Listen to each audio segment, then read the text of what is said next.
It's David Corey and Mono Block. Let's kick it to the world. Former like Run like you're born to fly. Live like you'll never die.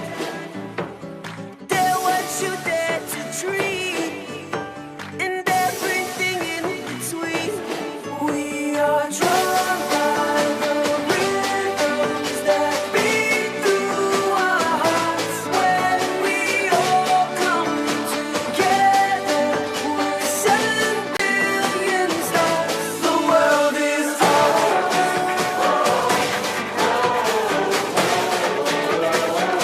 7 billion stars.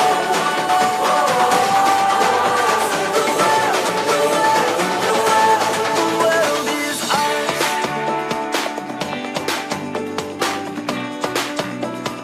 Light up the world, light up the world. Sing out your battle cry. Under the stage and sky, oceans and land divide. United we feel inside. You can stand on my shoulders and raise up your arms. When we all come together, we light up the dark. The world is ours.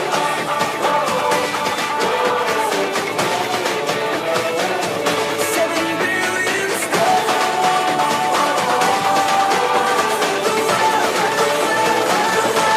The world is ours. Light up the world, everybody. Light up the world, todo mundo. Light up the world, everybody. Pramatuka, pramatuka, ka, ka. The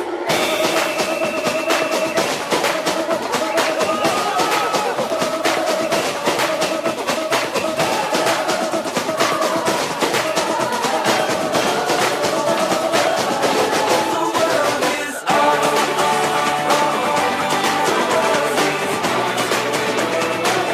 7 billion stars.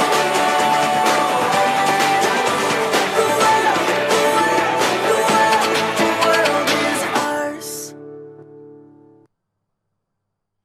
Well, it's that time again when we take a trip across the world of sports on your award-winning Channels Television right here in the city of Lagos. Good evening and welcome. My name is Yemi Adebayo, and of course, this is the Thursday night edition of Sports Tonight.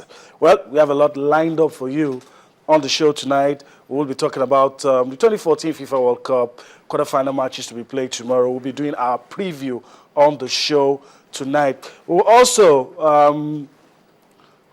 look at what FIFA is saying about the World Cup. We'll look at how some teams have been received by their countries, and we'll also be waiting to see how the Super Eagles will be received anytime they come back into the country. Of course, we will. We'll be talking about tennis. That's a Wimbledon championship. We'll be looking at that on the show tonight.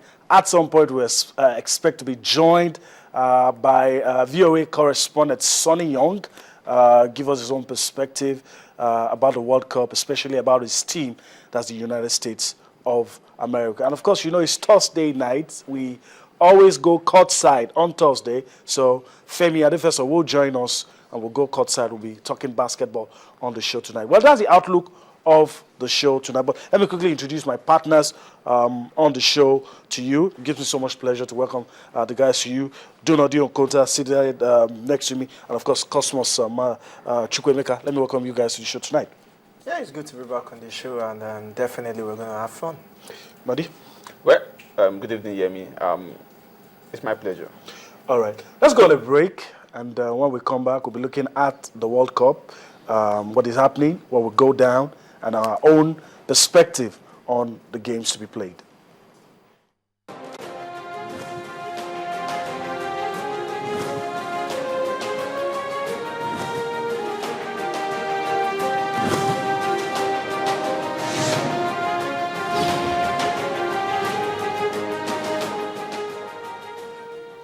Welcome back. Well, we've decided that, like they say, there's no play without the audience. And of course, want you to get your thoughts across to us. I want you to always be a part of this show.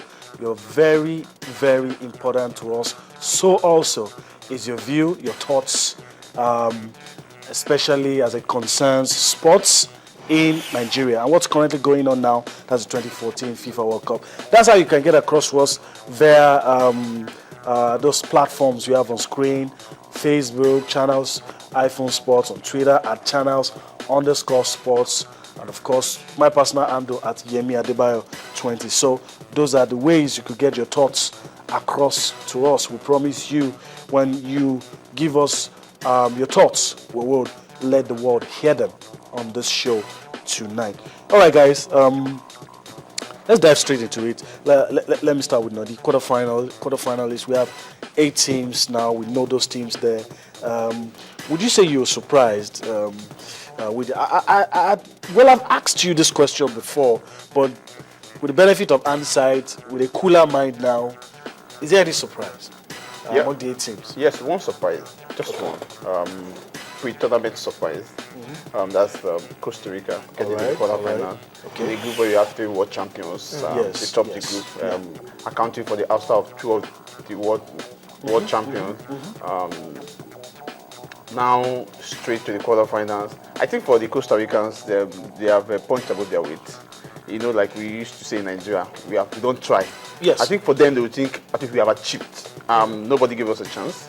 Nobody thought Costa Rica would get out of that group. Anybody that ever thought that Costa Rica would get out of that group probably know something we don't know. Maybe we know something we don't know, or have seen into the future, or it's a cerebral mass fixer. Yes. Cosmos Nodi has said his own view, but doesn't that become as we wait for the quarterfinal fixtures? Doesn't that become a downside for? This is what is going to happen tomorrow. France will take on Germany, Brazil will take on Colombia. We'll come to this, but quickly, talking about Costa Rica, do you think it's going to be a downside now that, look, nobody expected us to be here and we're here? Yeah, it's supposed to be a motivation for them. This is the first time they'll be getting out of the group stage. This far.